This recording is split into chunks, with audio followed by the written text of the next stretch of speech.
Maarten steert voor het ruut. Hij kent de tuin net in. Het tonget. En het reint. Alles is wierd. Zou die bui nog lang worden? Oh, wat een bui! Alle drinken van mijn slaatplantjes en van mijn jetbuien. Maar nou maar de zinnen wel weer rondkomen, hè? Maarten hoeft net lang te wachten. De bui is gauw oer en even later skient de zinnen weer. Maarten stapte door uit de tuin in. Hij snuift. Wat roept alles wel lekker fris. In zijn pootje had de moes een kworke. Wie zou dat verwezen? Zo, nou zie ik eerst eens even wat lekkere jetbuien zieken. Ja, ik zag al een hele prottereerde jetbuien. Die matten in mijn kworken. Maarten ziet de rede je baaien eruit. Er binnen ek grienen, maar die binnen aan het riep. Die kan Maarten aan het eten, want dan krijgt de pijn in de buik. De ene hierbij naar de oren komt in zijn kwarken.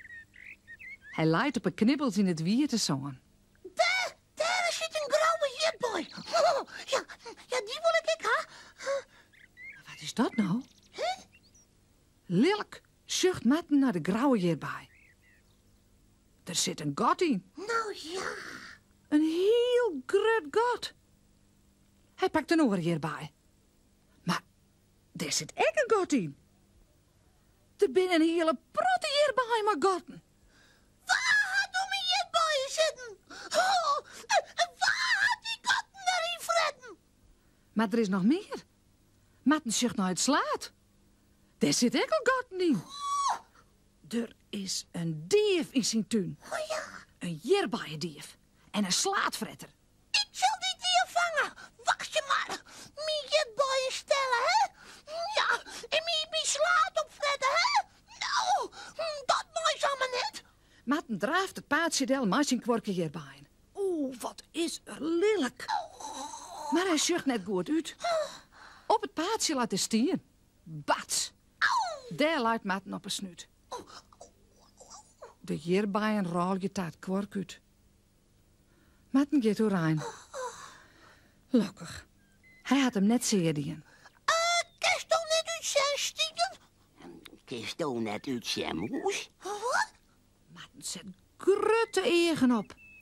Die stien praat. Praat. Hoe kan dat nou? Die stien is net een stien. Uit de stien komt een kopje. En op dat kopje zitten spritsjes. Duisterkes had er op een kop. Oh, maar soks had de moes nog nooit jongen. Wat bist nou? En wat doet nou in mijn tuin? Ik ben Siebe. Siebe de slak. En ik ben net een steen. Die steen, dat is mijn huis. Dat had ik altijd bij me op een reg. Oh, dat is handig. Is zo'n huis net zwier? Nou, dat valt wel wat aan. Maar waarom draaft Toosja wiel door de tuin? Oh ja, dat wil ik helemaal vergeten. Er zit een dief in de tuin. Ja, en die dief die fret mijn jetbuien stikken en mijn slaat. Ja, haast soms ik zoen. Maarten wies naar de slaatplantjes. En als ze hierbij. Zie bezucht naar de garten. Ineen begint het te leidsen. Oh, dat vindt de moes heel dan net aardig van Siebe de slak. Nou, laat het maar uit. Nee, ja. Maar ik weet wat on die slaat en on die hierbij zitten had. Morgen krijgt Matten de moes de jaren water van zijn jetbuien fret. Nog maar lekker koesen en ontmoen.